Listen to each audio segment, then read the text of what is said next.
Dracula.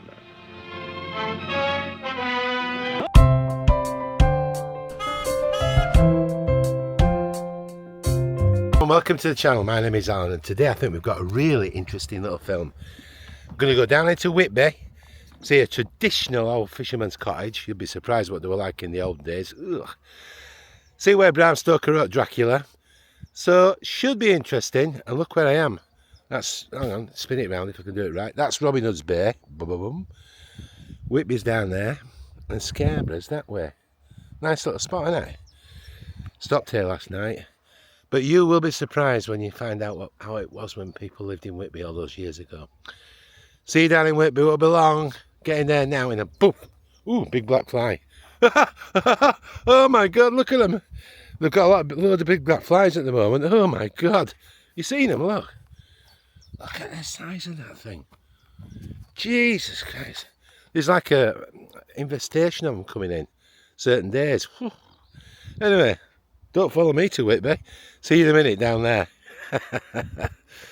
So I just spoke to a guy there, and he said the plaque of Bram Stoker, because of all the renovation work, is in his office. We can't see it, never mind. We'll go, there's a bench over there where I think they suggested that he kind of looked at the view and it gave him the idea for the Dimitri running aground and the black dog running up the 199 steps, which is over there. So actually, I tell you what, I've got a nice old picture of this. I'll show you in a little bit in the cottage, probably about 120 years ago. Let's go, just have a quick look at the jawbone.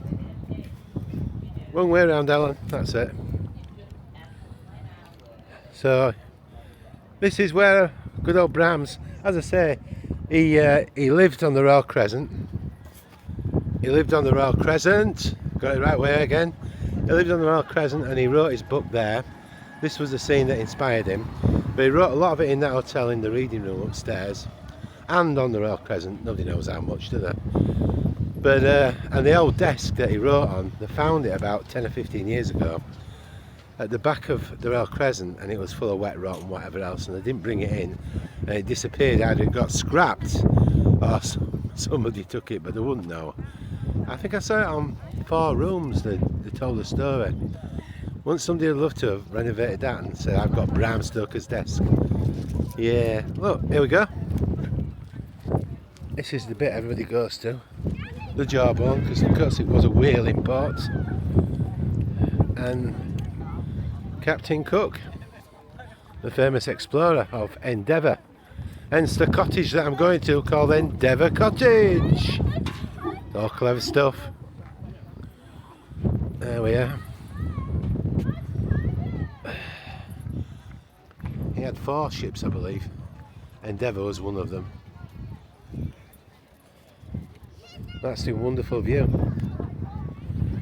Very gorgeous, isn't it? The 199 steps. That's where the Dimitri crashed on the beach down there on Tatel Sands. And the dog ran up the 199 steps. Swing bridge is over there. So let's head over there, because that's where there's a bench with a plaque on.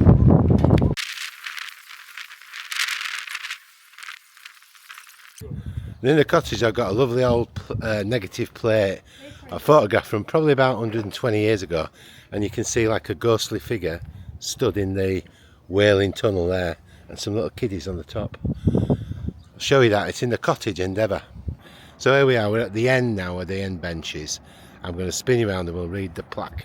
There we go. Oh, yeah.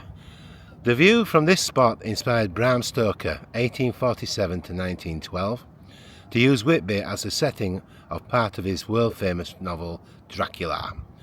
The seat was erected by Scarborough Borough Council and the Dracula Society to mark the 68th anniversary of Stoker's death, April the 20th, 1980. There we go. Oh yeah. So we couldn't see the one in the hotel, could we? Because the buggers are doing it up.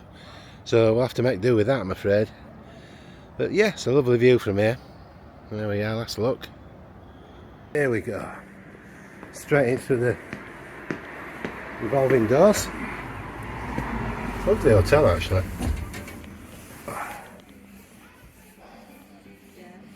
There we go. There we are. That's the commemorative picture of Bram Stoker. Let's read the plaque. It says first 1847, oh yeah, to 1912, author of Dracula, presented during the Dracula Society visit in April 1977.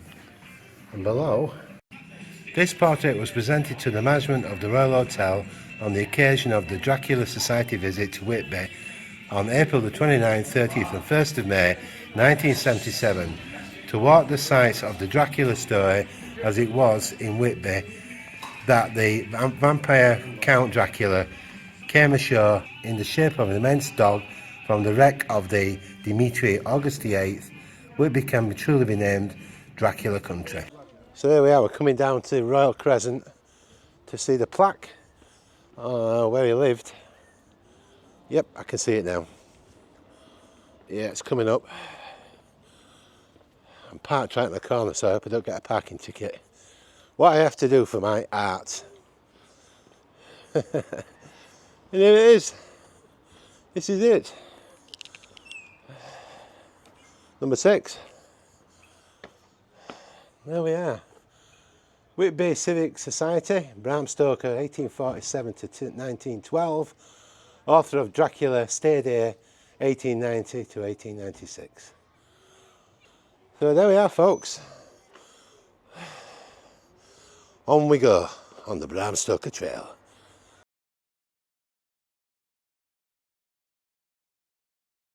So this is the location of Bram Stoker's urn and ashes in the columbarium.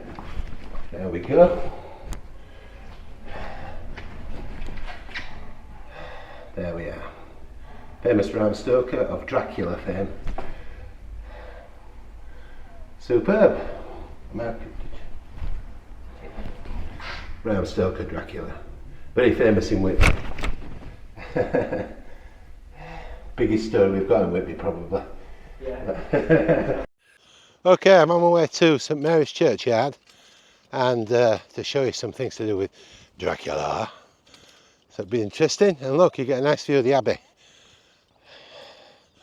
I'm a quick walker, we'll soon be there.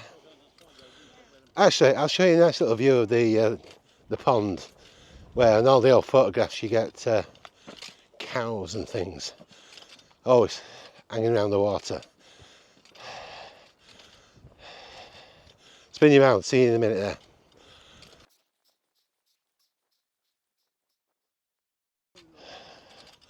So we should be able to see the pond. Oh, can't call it a lake, can you? Like I said, there's always old photographs with the cows. There, look. Nice shot, eh? There we go. Let's carry on.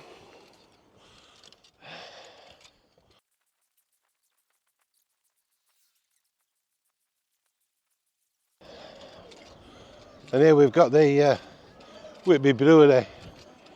New Whitby visitor there, look at that. Wow. Come back next week, middle of the week, it'll be empty.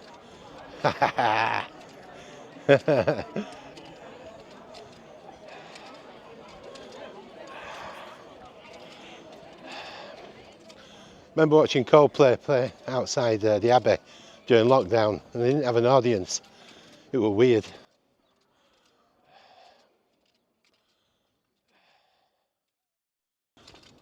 Down to Sands End here, in the distance.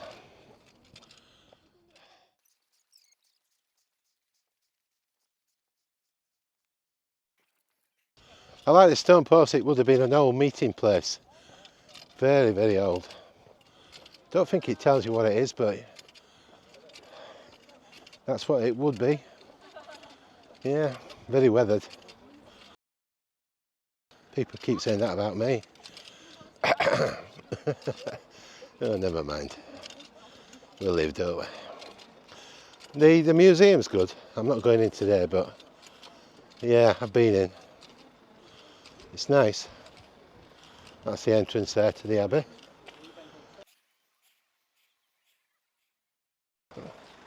Opening times, if you want to come. There it is. Very nice. But this is where we're going, to the graveyard. Some people say that Dracula's grave is this one. And I once came here and did a little film before. Of course it's not. But it's a bit of fun, isn't it? It's that one. That's the one. I don't know why it got that little nickname. It's quite an eerie looking little face, isn't it? That was your chance then. You could have said that about... No, you wouldn't say that about me, would you? No, we love each other. St Mary's is nice, look. And I've done holding back the years, you know. All the locations where Simply Red did the filming. So.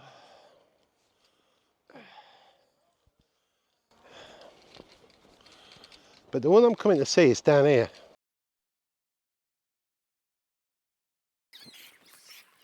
You want to see the three-tier pulpit? It's famous. It's a very big pulpit. It's open, we'll go in.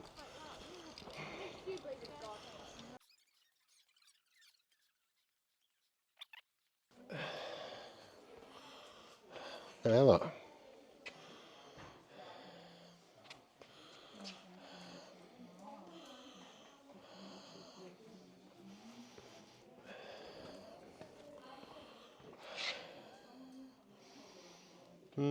Quite famous that.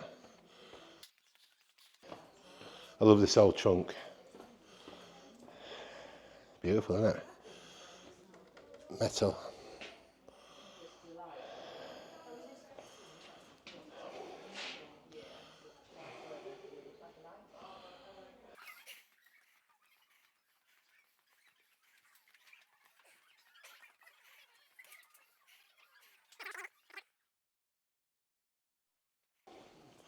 This is the famous exhibition of the Henry. Hello, Henry.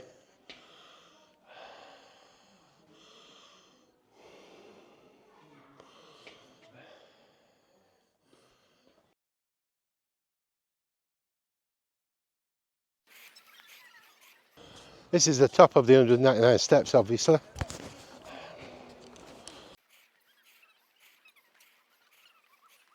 So this is what I came to see. It's in the book Dracula, and it's supposed to be Dracula's first victim, a chap called Swales, right at the very top of the 199 steps, which is there, look. Yeah.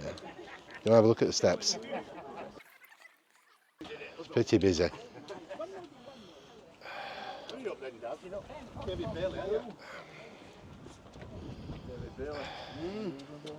Don't like him that much, don't we, on that one?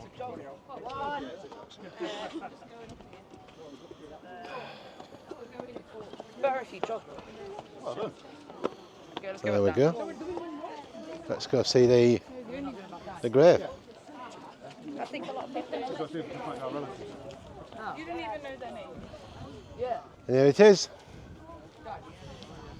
In memory of William Swales, who died on June the 17th, aged 58 years. Also children who died in the infancy. Can't read it really well. Willis, above William Swales, who died. That's St Mary's Church there. We'll have a quick look at the view as well. So if you go to Motorhome Beep Beep, you can see Simply Red's locations holding back the years when they did the video, and Bram Stoker's ashes at Golders Green in London. That's one of the best views of Whitby, isn't it? He actually did part of the scenes on Henrietta Street in Holding Back the Years. Mick Hucknall is coming out of one of the cottages and all that sort of thing. That's the Jawbone and Captain Cook over there where we were.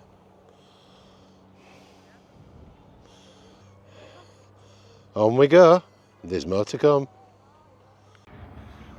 Okay, we've made it at last. We're at Endeavour Cottage and it's in Flowergate. I'm just going to give you a quick shot of the street. Down at the bottom is the swing bridge. Obviously it's a couple of minutes away, it's not far, and yeah, as you can see, quite a busy little hustly place, isn't it? So let's fire into the yard and see what we've got. It was actually built by Reverend Haydock, and that's the name there, look. And if you come through, the little secret I was going to tell you is, this is a traditional Whitby Yard, and people love them. Sort of very enclosed to keep the winds out. But there's something about these yards they don't realise. They usually think, oh my God, Whitby and its old yards, how beautiful. But if you'd have come here when these were built, it'd have been a very, very different story. I mean, it looks fantastic, doesn't it? It's got the old yard with the outhouses opposite. And this is my cottage. I've had it since 2008. So yes, it's an old traditional Whitby Yard. But when they were built, this was 1840 when it was built by Reverend Haydock. I think he built 5 and then died, and his wife completed the 6th one at the end. Yeah, they look lovely now, but in the olden days, they were very, very different. It was a very harsh time. The fishermen had to work extremely hard, very cold. They were trapped here in a way because there was no transport, there was no cars obviously, so if you wanted to go to Pickering it was 20 odd miles by horse. And I read that they lived very, very difficult lives. It was cold, hence that's why the yards were enclosed to try and keep the wind out. But they all had access to each other's houses, they had to help each other because very, very, very, very difficult life. And people buy into this, oh, it's a lovely old yard, lovely olden days, but they were the bad old days really. I mean now, because they're holiday cottages and expensive properties, people, they're lovely now, but they weren't then. But never mind, that's how it changes. But look at the old outhouses, they're cute, aren't they? Everyone has like a Belfast sink. Don't know exactly why, but, and I do believe usually the end one was the communal toilet. How glamorous. But now it's different, of course. So let's have a look at the cottage anyway. So this is mine. This is Endeavour Cottage. And I don't stay too often because it's let out most of the time, but it's a nice big cottage, that's why I wanted it. Double fronted. Sofa bed there so it can sleep 6. So yep, the lounge is lovely. And I'm going to show, I went a bit OTT on the pictures when I got it, but that was an old print I bought, and that's where we were at the Royal Hotel. And if you remember me saying, little boy in the whaling tunnel, and the kids that are posing there, because probably that's about 120 years ago. And in those days, they had to pose while they took the film, didn't they? The photograph. But it's nice, isn't it? Don't look a lot different, but like I say, the insides have been vastly different to now. The Abbey and St Mary's there. And this is a John Freeman print. He's in the square in Whitby, very famous. Black dog and 199 steps up to the Abbey. I took that one, a bit proud of that one. Henrietta Street.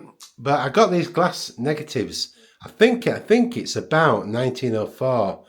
They were building the piers, but I'm not totally sure on that. But that's a family outing there, look. And if you look at the little boy there, by the way, those gunpowder roundhouses are still there. But look at the little boy and then come over here. And if we look, there he is again. That's at the end of Pier Road where the pier is. He's got his dog again, the same dog, on a metal chain, look. It's cute, isn't it? Yeah. That's the rowing club. So, yeah, history of Whitby, eh? The Abbey, of course. Have to have the Abbey, don't we? Looks eerie on that one, doesn't it? Nice old print again. Looking down from St Mary's. Once again, don't look much different. Not initially. And if you're interested, have a look at Frank Suckliff's photographs. They're really great. He came here from, I think it was Leeds, to photograph the rich Victorians that now were coming into Whitby by train. They had access, and of course it became a tourist place then. And they bought their photographs but took the glass plates with them, so he never retained them. But in his spare time, he could take photographs of the local fishermen, and that shows you what it was like then. They're really interesting. I used a couple of Whitby yards in this film. Okay, back to the cottage. Here we go. And this one has got a big kitchen. I'm not going to open every cupboard like some of these YouTubers do. I can't be bothered with that. We all know what's in these cupboards. Pots and pans and plates. But yeah, and I do have a washroom, but I don't like to use it. It's got the washing machine and dishwasher, but it's there, people need it. But it's a spacey cottage, and I think very comfortable. So let's have a wander upstairs. 2 bedrooms, one's a twin and the other one's the master bedroom, me. I'll be sleeping there tonight. Got a queen size bed, so you can spread out. And I kept up with the prints up here. TV for Netflix and Skybox. But it's the yard that people keep telling me they love, and I can understand it. Yeah, nice yard. Historic, isn't it? They actually knocked a lot of these old Whitby yards down in the late 1960s, which is a shame. And there was a guy who drew a lot of them before they were demolished, and he's got an exhibition in the Pennock Park Museum. I think it was there a few years ago. So back around here, back to the cottage for a second. Twin bedroom, telly, and shower room and bath. So there you go. That's Endeavour Cottage. If you want to book it, contact me directly. Of course, I'll do you a good deal. It's on Verbo, Booking.com, Airbnb. Most of my bookings come from Booking.com. But if you contact me directly, I'll give you a better deal. So there we are. That was Whitby. I love Whitby, and I hope you enjoyed the little film today. And if you like the content, I'm going to be going around lots of places and reviewing hotels and trying to get value for money. That's what I'm after. Value for money, yeah. And have fun while we're doing it and see what people think. So if you like that kind of idea, subscribe, ding the bell, leave me a message, because I'll contact everybody who leaves a message if I can. I always do it on my other channel, Motor on Beep Beep, which is Celebrity Graves. And I hope I see you all very soon.